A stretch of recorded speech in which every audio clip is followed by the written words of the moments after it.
भोगने का शौक था,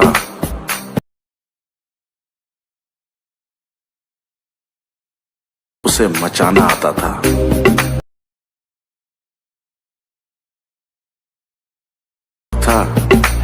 उसे नचाना आता।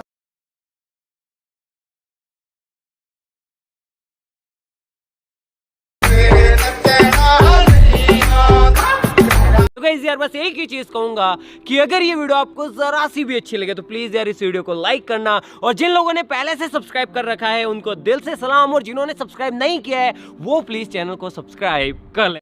चलिए शुरू करते हैं।